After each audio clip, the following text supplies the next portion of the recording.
Olá humanos, bem-vindos a mais um vídeo da série de devlog do meu primeiro jogo que eu vou publicar. E hoje eu quero dar continuidade às melhorias que eu fiz no meu protótipo e algumas decisões que eu tive em relação à qualidade gráfica dele. Se vocês viram o último vídeo, vocês viram que o jogo estava bem cru.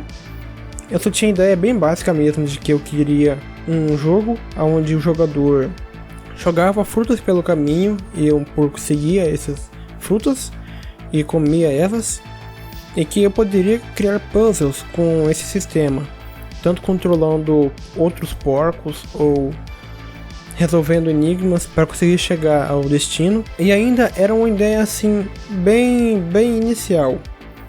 Nessa última semana eu me dediquei especialmente a duas coisas, que são a refinação dessa mecânica e encontrar qual estilo gráfico que eu queria para o jogo.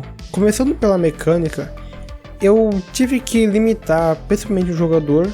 Então eu limitei a quantidade de frutas que ele tinha por nível e quantidade de distância máxima que ele poderia jogar a fruta. Nos porcos também teve grandes limitações, principalmente pelo fato de que agora os porcos eles têm um campo de visão, então eles só conseguem ver a fruta se ele estiver na frente dele ou de lado, mas nunca ele vai ver uma fruta que estiver atrás dele ou atrás de uma parede. Isso ajuda muito na criação de puzzles, porque eu consigo criar uma espécie de labirinto e posso mesclar isso com outras coisas, como por exemplo, eu posso guiar o porco para ele ir até um lugar e pisar em cima de um botão que ativa uma plataforma que joga um peso não sei na onde e assim por diante.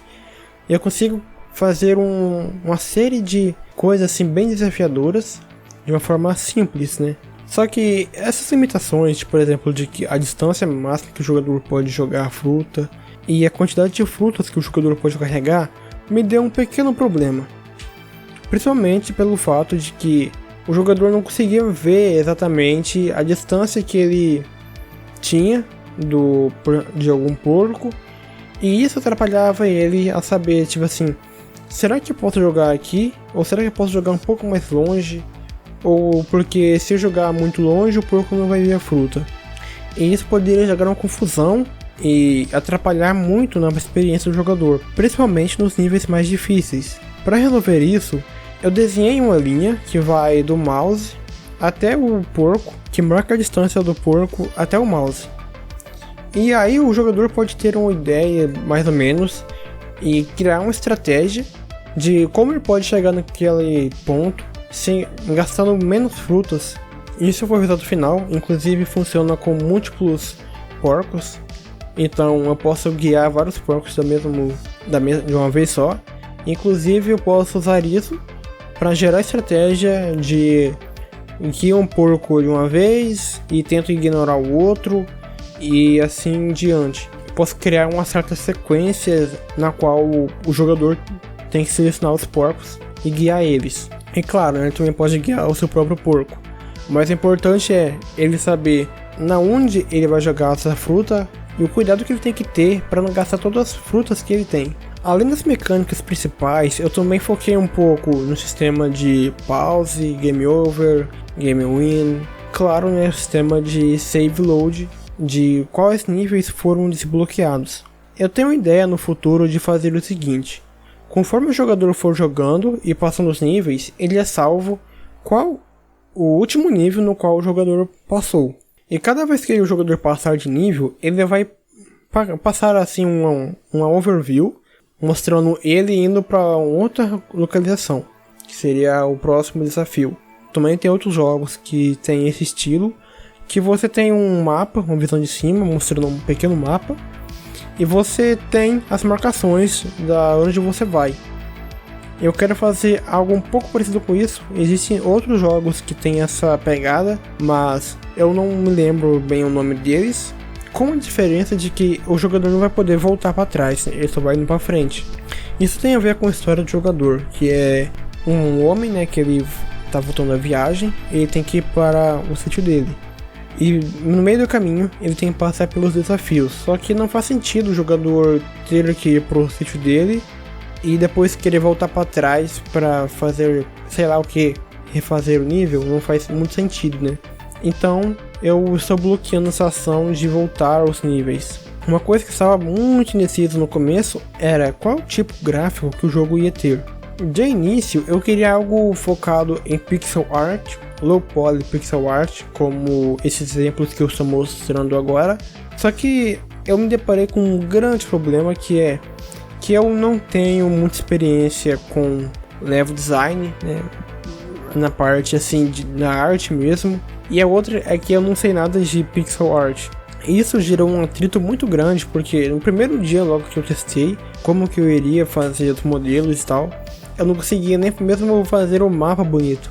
E para resolver isso, eu só consegui resolver isso na verdade foi quando eu decidi migrar o projeto para o URP, que é o Universal Render Pipeline da Unity, que tem os gráficos melhores, né, editor de shader com nós, efeitos de pós-processamento melhores também, e abordar um tipo específico de gráfico que eu acho bem bonito, que é o Low Poly com cores flat.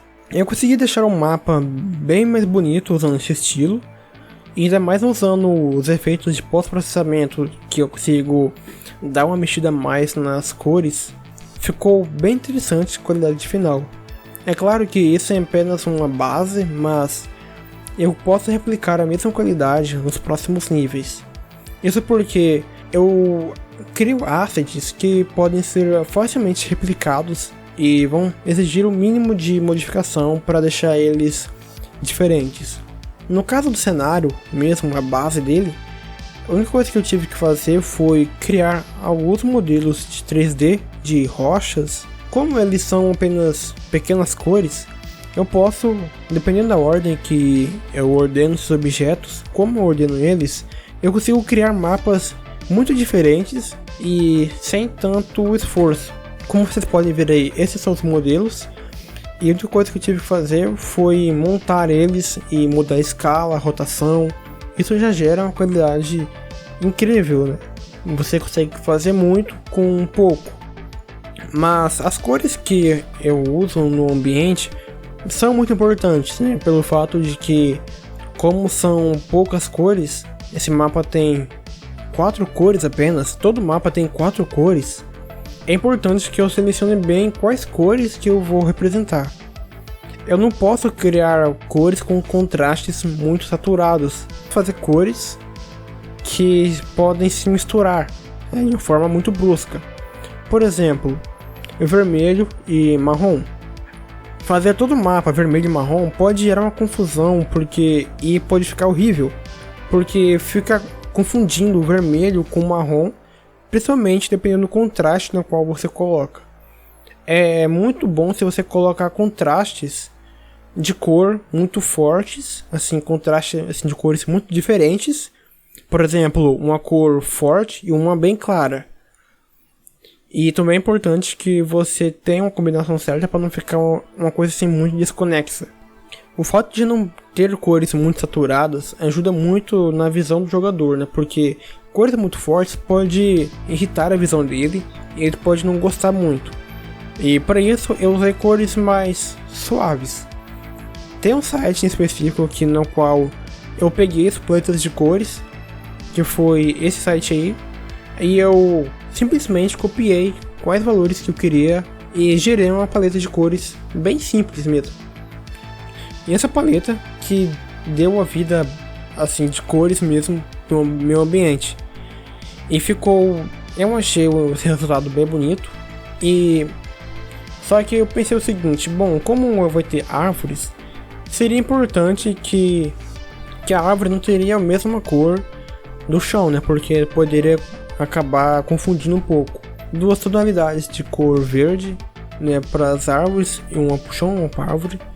Mas no geral, eu achei que ficou bem interessante. E como é o fato de eu poder criar diferentes ambientes usando os mesmos modelos, e a única coisa que eu tenho que fazer se eu quiser criar um mapa com uma cor muito diferente é criar uma paleta com 4 cores apenas. Então, criar a paleta é algo bem simples e que vai deixar um aroma muito diferente para cada cenário. Esse foi o tipo de gráfico na qual eu vou usar E também eu vou usar em diferentes jogos porque eu achei muito boa isso. A única coisa que eu vou ter que fazer agora vai ser criar novos elementos, né? Poder se encaixar bem, principalmente nos puzzles que vão exigir algumas coisas diferentes, como plataformas e muros, paredes, etc. Mas, no geral, é isso. Isso que vocês estão vendo aí é o progresso que eu tive aqui até o momento. Nos futuros vídeos eu quero falar um pouco sobre os puzzles que eu vou fazer. Acho que vai ficar bem legal, principalmente com essa pegada gráfica. Claro, né, que eu tenho uma base sólida antes de criar esse mapa. Eu já tinha feito um mapa de protótipo antes, que são esses aí que eu estou mostrando agora. E uma coisa que eu tenho fazendo é montar um mapa já com essa qualidade gráfica em cima do que já foi feito antes. Então antes eu já tinha um mapa já meio que testado já, né? Como vai ser o comportamento dos inimigos, etc. E aí uma coisa que eu faço é jogar os elementos mais com qualidade gráfica em cima do que já está pronto. Muito obrigado a quem assistiu até aqui e até o próximo vídeo.